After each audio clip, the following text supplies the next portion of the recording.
Hi friends, today we are going to see the past year NEET questions for the chapter Cell, the unit of life, and today in this video we will cover part 5. Already 4 parts have been, video has been already done. So kindly have a go through so that this will help you to go with the chapter. Okay, now let's begin with the first question here. This question was asked in the year 2009. Okay, so let's read it. Middle amla is composed mainly of dash. Okay, so what is this middle lamella? Have you ever heard what is middle lamella? See, the middle lamella can be described as a layer, okay, as a layer which cements the cell walls of the two adjoining plant cells together. So what do? They cement. What does a cement do? It will actually help the material, whatever is being fixed with the cement, will help it to keep it intact. So likewise, this middle lamella is a layer which cements the cell walls of the two adjoining plant cells together. It is the first form layer which is deposited at the time of the cytokinesis. Okay, so now coming to the question, here they are asking what does the middle lamella consist of, or it is composed of. Okay, so middle lamella, if you see, it will be mainly composed of calcium pectate. Okay, calcium pectate. Okay, so calcium, if you see, it is important. Even if you take human beings, if you take any other organism, every mineral, every vitamin source is important for the growth and survival of the organism. Likewise, if you see, calcium which is deposited in plant cell wall during the formation, it will be required for the stability and the function of the cell membrane. So why is calcium required for a plant? To maintain the stability, you require calcium, and this calcium, if you see, it will be deposited on the cell walls of the plants. Okay, so here if you see, once the calcium gets deposited here, as you all know, the function is stability, and this will act as a type of connecting agent in the cell walls in the form of calcium pectate. So of course calcium is getting deposited in the cell walls. At the same time, with the other minerals and with the other sources present within it, it will form a source as calcium pectate, which will also help in the stability of the cell wall. Calcium pectate is like a glue which, as I already said, middle lamella will actually cement. The word cement is used, which is like the glue which we use for any construction, building purposes mainly. That is why the buildings are strong. Likewise, this calcium pectate will act as a glue, and it will bind the adjacent cells together, and this will thereby help the stability of the cell wall. Therefore, the correct answer to this question is B, calcium pectate. So whatever I have explained, only they have given in the solution part. So if you can read it, you can see that they talked about the stability, they talked about the function of the cell membrane there. Can you see it here? Again, as I already said, cementing agent. So middle lamella acts as a cementing agent. It has to keep the cells, the layers of the cell membrane intact. So this will help in it. Now next question. This question was asked in the year 2008. See, the question is very big, don't get confused. Keeping in view the fluid was mosaic model for the structure of cell membrane, which one of the following statement is correct with respect to the movement of lipids and proteins from one lipid monolayer to the other? So here it is described as a flip-flop movement. Okay, now when we say flip-flop movement, you're given 4 options here. They're talking about the movement of the lipids and the protein. So when we take fluid mosaic model, you know it is for the structure of the cell membrane. So who actually devised this model, fluid mosaic model? We already discussed in the earlier parts, right? We already discussed in the earlier parts. Who is it? It is Singer and Nicholson. Likewise, this fluid mosaic model, if you see, it is for the structure of the cell membrane. So when it comes to the movement of lipids and proteins, okay, the question is very clear. They're talking about the movement of lipids and proteins. So here if you see, the movement is from one lipid monolayer to the other. Okay, and rarely, they've asked in the flip-flop movement. So here if you see, when it moves from one lipid monolayer to the other, lipid can rarely flip-flop That is, protein cannot. The fluid mosaic model is the most important and the widely accepted model, which was devised in the year 1972. So here if you see, when the lipids are moving from one layer to the other, okay, they will only rarely flip-flop, okay, and proteins cannot do that. So therefore the correct answer is option B. While lipids can rarely flip-flop, proteins cannot. Okay, see, this is a very easy question. In fact, if you know everything about the fluid mosaic model and the flip-flop movement, you can understand this. Next question here. This question was asked in the year 2008. Easy question again. Cellulose is a major component of the cell walls of dash. Okay, so here if you see, you're given 4 options here: Pythium, Pseudomonas, Saccharomyces, Xanthomonas. Saccharomyces is a yeast. Pseudomonas is a bacteria. Now what about Pythium and Xanthomonas? See, as we all know, cellulose is a major component which is present in many organisms' cell wall. What is cellulose? Cellulose is a form of a sugar, right? See, out of the 4 options given here, the correct answer goes to Pythium. Why? Cellulose is a major component of the cell wall of Pythium. What is this Pythium actually? It belongs to the genus of a parasitic oomycete. What do you mean by oomycete? Something that can have movement, oomycete, because this group of organisms were once classified as fungi. So initially if you see, Pythium was classified under the group or genus of fungi, okay, but later on they were not characterized under it. They started to lack characteristics, certain characteristics which fungi has. They did not characterize, and slowly I mean, they of course had characteristics which resembles that of fungi, but you cannot say it was fully like fungi. There were certain characteristics which actually matched a fungi, and there were certain characteristics which did not match the fungi characteristics, okay, because it had a hyphae, it had other systems also in it which a fungi too has.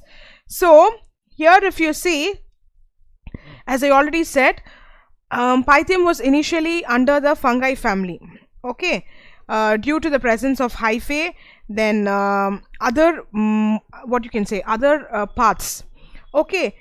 So as I already said, this Pythium is a oomycete, okay. Oogonia, which is generally present in Pythium, will actually be in the form of single oospore. It forms a single oospore, okay.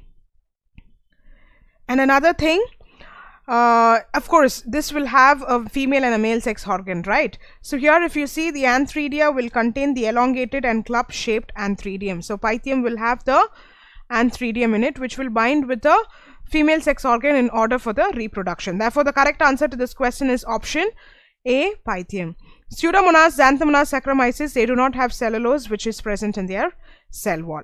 They have a different cell wall content. Okay, now next question. This question was asked in the year 2008.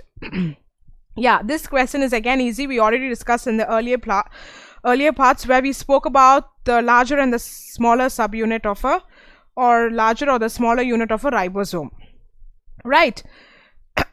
So here if you see, the question is, the 2 subunits of ribosome remained united a critical ion level of dash. Okay, so when I talk about this, so what is ribosome first of all? Can anybody tell me what is ribosome? It has RNA in it, right? It has RNA in it. Apart from RNA, it also has proteins. So this ribosome is a minute particle which consists of RNA and associated proteins found in large numbers in the cytoplasm of the living cells. Now coming to the question. So here they are talking about the 2 subunits of ribosome remain united in a critical ion level. So whenever I say ribosome, you have 2 units in it. One will be large and one will be small. So they are asking, when will the 2 subunits will remain united, with the presence of which concentration? Okay, so the 2 subunits of the ribosome will remain united at a critical ion level of magnesium. Okay, the presence of magnesium and its amount plays an important role in the appearance and structure of the ribosome. So when they will when will they remain united is in the presence of magnesium. Magnesium is very essential for the ribosomes, especially when it comes to two subunits. In order to remain united, they need the presence of magnesium in their content. So if magnesium is absent, you can ask me what will happen if the magnesium goes missing or absent. The larger particles full apart will display a group of smaller particles, so they will go apart. Okay, the correct answer to this question is option C, magnesium. So here you can see the ribosome has a small subunit and a large subunit. So the small subunit will remain united with the large subunit due to the presence of the magnesium in their content of their cell. Okay, now next question. This question was asked in the year 2008 again. Let's read it here. Vacuole in a plant cell is dash. Okay, now what is a vacuole? Where are vacuoles present? Have you any idea? See, vacuoles are present in every cell. As I already explained in the earlier part, we spoke about sponge as an example, right? We said that when you dip a dry sponge in water, the sponge has small vacuoles in it. So what happens is it will absorb all the water. Likewise, these vacuoles are present in the cell, which seem to do an extraordinary work which will help in the survival of the cell. As we all know, cell is a basic unit of life. This vacuole in a plant cell even more plays a major role. Now, a vacuole is a membrane-bound organelle which is present in all plants and fungal cells, and sometimes it is also present in animal and bacterial cells. So here the question is, vacuole in a plant cell, what does it do? Right, what does it do? Vacuole in a plant cell is a membrane bound, and of course it will contain water and excretory substance. What does it contain? Water and excretory substances. Right? Vacuole is a space within the cytoplasm of living cell that is filled with air, water. It can be anything. Okay, it is filled with air, water, or it can even be some other liquid. It can absorb and it can stay. Sometimes if you see in plant cells, this maybe the vacuole size will differ. It can be small, it can be large, it depends. Now usually one large vacuole is bound by a single layered membrane, and in animal cells, if you see, usually it will have in the form of several small vacuoles. So here if you see, the vacuole is membrane bound, of course, and what does it contain? It contains majorly or dominant. It contains water and excretory substances. Apart from that, it will also contain air, water, sometimes the presence of other liquids also. So in animals, if you see, it will be as several small vacuoles. Okay, I'll write it here. Several small vacuoles. And in the plants, if you see, it will be as one large vacuole, or sometimes it might differ from a medium to a larger vacuoles, not several small vacuoles. Therefore, the correct answer to this question is option B. Membrane bound, contains water and excretory substances. Okay, now let's move to the next question here. So here you need to select the wrong statement here. A very easy question, in fact. This was asked in the year 2007. Can we go one option by option? Both chloroplast and mitochondria have an internal compartment, the cycloid space bounded by the cycloid membrane. Okay. Now look at the second statement. Both chloroplast and mitochondria contain DNA. No, it's actually wrong. So the second option is wrong. Third option, the chloroplasts are generally much larger than mitochondria. No, again wrong. Both chloroplasts and mitochondria contain an inner and outer membrane. Wrong. Therefore, the correct answer is option A. Both chloroplasts and mitochondria will have an internal compartment which is called as the cycloids. Cycloids, we already saw what they are. They are compartments that are present in the membrane of the cell. So what do? They are actually space bounded by the cycloid membrane. Therefore, the correct answer to this question is option A. And to your right side, you can see a picture of how the cycloids are arranged in the grana of the cell membrane. Okay, so next question. This question was asked in the year 2007. Which one of the following is not a constituent of cell membrane? This is a very easy question, and we've already discussed about this in the earlier parts, because we had a question as what are the constituents that are present in the cell membrane, and we also know the cell wall or the cell membrane will have glycolipids, phospholipids, cholesterol. So the thing or the constituent that is not present is prolene. What is prolene actually? How can you describe prolene? We all know the cell membrane has glycolipids. When I say glycolipids, you can say a carbohydrate attached to a lipid. And when I say phospholipid, again, it's attached with a carbohydrate here. It is a lipid group which is attached with phosphorus. So cholesterol, it's once again lipid. So what is this prolene? See, I will show you the structure of prolene here, then you will understand. So this is how the prolene chemical structure is. Prolene is a proteinogenic amino acid. So what is it actually? It is an amino acid. Okay. So what is it used for? It is used in the biosynthesis of proteins. Biosynthesis of proteins. It contains an alpha amino group, okay, and it has an alpha carboxyl group and a side chain of pyrrolidine, and classifying it as polar and non-polar system. So this prolene, if you see, is not present in the membrane, cell membrane. Okay, so what is prolene? It's an amino acid and it is used in the biosynthesis of protein. Therefore, the correct answer is option B, prolene. Now, next question. This question was asked in the year 2006. Okay, let's read the question here. Which one of the following statement regarding mitochondrial membrane is not correct? Okay, let's go one option by option. Okay. The enzymes of the electron transfer chain are embedded in the outer membrane. This statement is correct because electron transfer chain are embedded in the outer membrane only. It is not present in the inner membrane. Imagine if it is going to be present in the inner membrane. How will the entry gain? How will they gain entry? So this is correct. Let's look at the next two options also. The inner membrane is highly convoluted, forming a series of enfoldings. No. The outer membrane resembles a sieve. What do you mean by sieve? Selective. No, this is also wrong. The outer membrane is permeable to all kinds of molecules. Wrong. Okay. Therefore, the correct answer to this question is option A. The enzymes of the electron transfer chain, they are embedded in the outer membrane. We all know if we have to gain entry, we need a system for it to enter. If we have to enter a house, we need a door, in fact.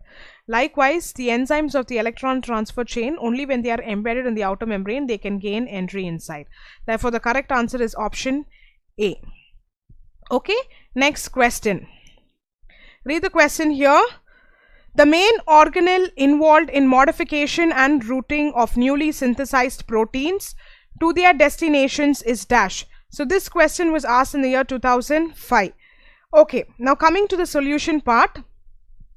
See, we have four options here: chloroplast, mitochondria, lysosome and endoplasmic reticulum. They are asking us the main organelle which is involved in the modification of the routing of newly synthesized proteins. We all know endoplasmic reticulum has two parts. One is a smooth and one is a rough.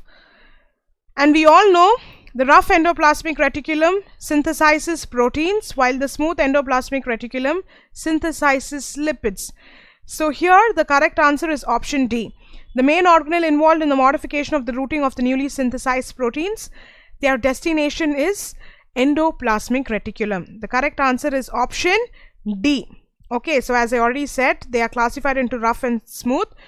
And if you see, to your right side a picture which clearly shows you the rough and the smooth part. So endoplasmic reticulum will transport proteins and enzymes to their destinations within the cell or outside the cell. Okay, the correct answer is option D. Next question. The question is again big here, asked in the year 2005. According to widely accepted fluid mosaic model, cell membranes are semi-fluid where lipids and integral proteins can diffuse randomly. Yes, in recent years this model has been modified in several respects because there were many modifications made and many discoveries made. So based on that we made slight changes in them. Okay, in this regard, which one of the following statement is incorrect? So we all agree we made changes. Those changes, they're asking us whether it's correct or incorrect. So the incorrect one we have to select. Let's go one option by option. Look at the first option. Proteins in the cell membranes can travel within a lipid bilayer. Is it correct? No, it's wrong.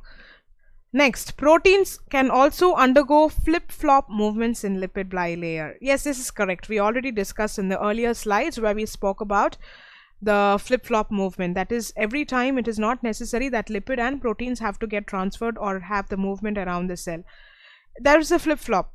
Sometimes proteins move, sometimes lipid move. Sometimes that is what one moves, one cannot. So that is what is a flip-flop movement. So the option B is correct. Option C, proteins can remain confined within certain domains of the membrane. No, they don't remain confined. Many proteins remain completely embedded within the lipid bilayer. Wrong. Therefore, the correct answer to this question is option B. Right? So as I already said, flip-flop movements are only due to the migration of the lipid molecules, which happens from a lipid monolayer. Right? Lipid monolayer to the other lipid monolayer. Right? Okay. Now you understand why is it option B. Next question. So this question was asked in the year 2005. Centromere is required for dash. So what is centromere? Anybody, any idea? See, during anaphase, that is, you call that phase as APC. What do you mean by APC? Anaphase promoting complex. So during anaphase, APC develops. Okay, we all know this complex is formed. So what happens after that? If you see, it will degenerate proteins binding the two chromatids in the region of centromere. So what happens if you see? As a result, the centromere of each chromosome will divide. So what will happen after that? The conversion will take place where the two chromatids, that is the two chromatids, will get converted into the daughter chromosomes. Okay, therefore the correct answer to this question is option A, movement of chromosomes towards the poles. Okay. So whatever I've explained so far, they have explained to your right side of your solution part also. So APC complex is very important in this part. Only if you know this, you can answer this question. Therefore the correct answer is option A, movement of chromosomes towards poles. Okay, next question. So this question was asked in the year 2005 again. Let's read it. Protein synthesis in an animal cell occur where? Okay. So we'll go one option by option. Only on ribosomes present in cytosol. What do you mean by cytosol? It's talking about the cell. Only on ribosomes attached to the nuclear envelope and endoplasmic reticulum. No, first two options are wrong. On ribosomes present in the nucleolus as well as in cytoplasm, that is also wrong. On ribosomes present in cytoplasm as well as in mitochondria. Option D is the right answer. When I talk about protein synthesis, okay, when I talk about protein synthesis, we all know anything, the protein synthesis which happens in an animal cell or a plant cell, whatever. Okay. So let's take an example here. Let's take the animal cell as an example here. Okay. So when protein synthesis in animal cell occurs on ribosomes, okay, they are present on the cytoplasm as well as in the mitochondria, because Mitochondria and chloroplast, if you see, they have their own DNA system, right? DNA and the RNA system. Ribosome will have RNA and mitochondria will have DNA. Therefore, it is very important for us to count for this protein synthesis. That is why we always take the help of the mitochondria and chloroplast. Therefore, the correct answer is option D. Okay, next question. Yeah, D is the correct option. Next question. Let's read this question here. Flagella of prokaryotic and eukaryotic cells differ in what? So this question was asked in the year 2004. We'll go one option by option. Okay. First option, type of movement and placement of the cell. So flagella, as we all know, it is required for the movement of any organism. A flagella will help. See, the movement can differ. It can be a backward movement, it can be a push, or it can be a sideward movement, or it can be any type of movement. It depends upon the flagella that is present in an organism. We already discussed it in the earlier chapters where we spoke about peritrichus, where the flagella will be all over the body. We also spoke about the atrichus of an organism without the flagella. We also spoke about a flagella which is present on both the ends. So you have different types of flagella which is present in different systems. Now, when we come to this question, flagella helps in locomotion. We all know that. So how does it differ from a prokaryotic and a eukaryotic cell? See, as we all know, prokaryotes are simple organisms when compared to a eukaryote, which is very complex in nature. Therefore, prokaryotes have a simple flagella, okay? Simple flagella without microtubules. What is microtubules? Microtubules will have tubulin proteins in them, right? We already saw this.